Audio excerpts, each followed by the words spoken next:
undercovered and underreported shame. Republican governors refusing to accept billions in health care money.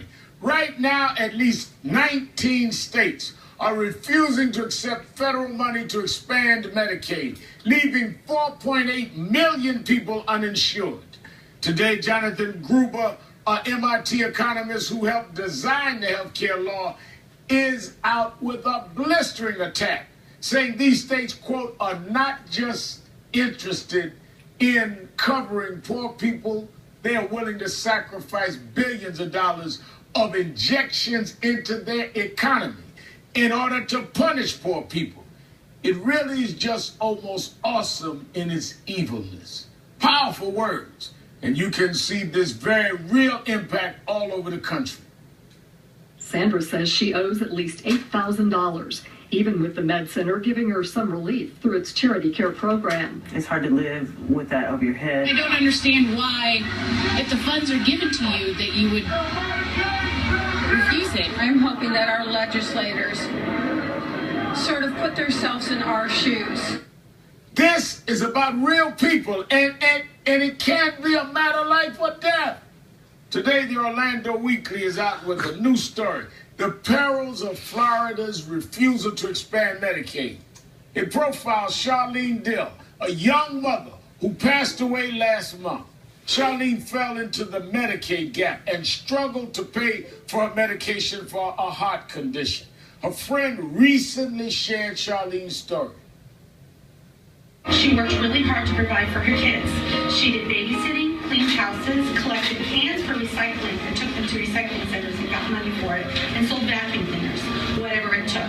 But Charlene had health problems. She could not afford her medications. She could not afford to see a doctor. She didn't make enough to qualify for a subsidy to get Obamacare. My best friend died because she didn't have the medical care she needed because Florida, my state, and I'm a fifth-generation Floridian, decided not to take the money that would have helped her.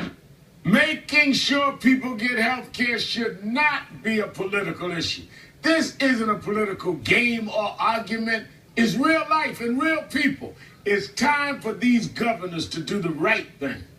Joining me now are MIT economist Jonathan Gruber, who helped design the Affordable Care Act, and Florida Democratic State Representative Joe Saunders. Thank you both for being here. Thank you for having me. Good to be here, Al. Jonathan, you call it a life-costing tragedy not to expand Medicaid.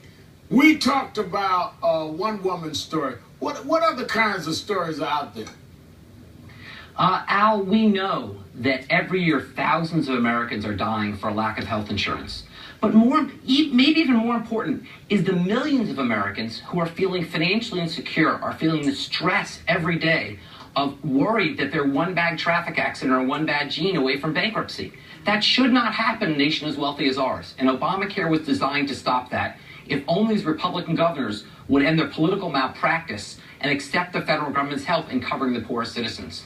You know, Representative Saunders, you know, this isn't the story about one woman. More than 763,000 Florida residents earn too little to qualify for health care subsidies, but too much for Medicaid.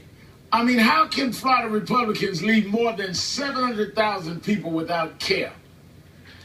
You know, I don't know the answer to that question. It's an answer that we've tried to get since last year when we began a debate in Tallahassee about this. We know that there are nearly 1 million people who are like Charlene, and Charlene is just one example of the implications for the decisions that have been made not to draw down these federal dollars. I can't tell you how many constituents have been in touch with my office complaining that they went onto the Federal Exchange's website in this recent enrollment period, went through all of the hoops, and were told at the very end that they did not qualify for subsidies and they would not get access to health care because Florida had made the decision not to expand.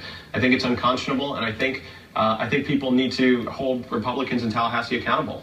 Yeah, I see you shaking your head, Jonathan. Yeah, you know, it's really true, and they need to be held accountable. And this, I think you're absolutely right, Al. This is undercovered. This is really just a tragedy of epic proportions. Because remember, whether or not you like Obamacare, let's take the politics out of this. The federal government has said to the state of Florida, Florida, you have 1 million uninsured people below the poverty line. We will pay 100% of the cost of covering them. We, the federal government, will. All you have to do is say yes. So Florida is not only turning down life-saving medical care and financial protection for 1 million Floridians, they're turning down injections of billions of dollars into the Florida economy. Literally, Al, no one is made worse off if Florida does this. It is an absolute crisis. You know, when you look at the crisis, without Medicaid expansion, Senator Saunders, childless adults are not eligible for Medicaid in Florida, and parents in a family of 3 have to earn less than $6,809 a year to be eligible. I mean, what does this do to families? Will Republicans recognize that this is the right thing to do? What I hope is that, Reverend Sharpton, Republicans hear Charlene's story, because it's a tragic one and it's one that could have been averted. Charlene was somebody who toggled in and out of poverty. She was a mother of 3 children. I didn't meet her, but I know Kathleen, who you quoted earlier, and I've heard her story through the Orlando Weekly and Billy Mays' article. And we could have helped her. We could have helped her. She didn't need to die alone on a stranger's floor trying to sell vacuums to make ends meet. And I think that moral question needs to be called in this building. I had one chance this year in this legislative session to make a point about Medicaid. I was able to vote for or against a budget that did not include the billions of dollars that would have been drawn down and put somewhere between 60 and 100,000 people in Florida to work. And I had to vote against some really good programs to make the point that we cannot be okay with people like Charlene dying in the ways that we did. We can help them, we should, and we have a moral obligation to do so.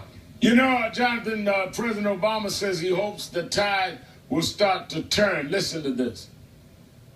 For people who currently do not have health insurance to get health insurance. The idea that the states, for political reasons, would turn that down makes absolutely no sense. And I'm hoping that after the politics that this is done, people recognize it's the right thing to do for these families. After the politics, Jonathan, you were involved in Republican Governor Romney with Romney Care, as I would call it. Will Republicans, because originally in Massachusetts under a Republican governor, we started doing some of the things that Obamacare used as a framework, will they get beyond the politics at some point and understand that both sides have agreed on the aspects of this? Al, you make a great point that Obamacare was first Romney Care, a Republican idea that was praised by conservatives, right to the point President Obama put his name on it, and suddenly it became the devil's work. There's nothing besides ugly politics here. And remember, we've seen in Massachusetts, we ran the experiment in Massachusetts. We did Obamacare first.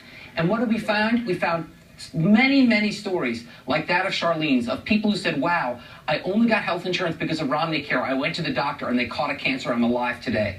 This is a story where we've saved lives in Massachusetts, and those are lives that can be saved in states like Florida if they'll go beyond the politics. You know, several Republican governors, Senator, bucked their party to accept the Medicaid expansion. That includes Jan Brewer, John Kasich, and Rick Snyder. Not exactly liberals.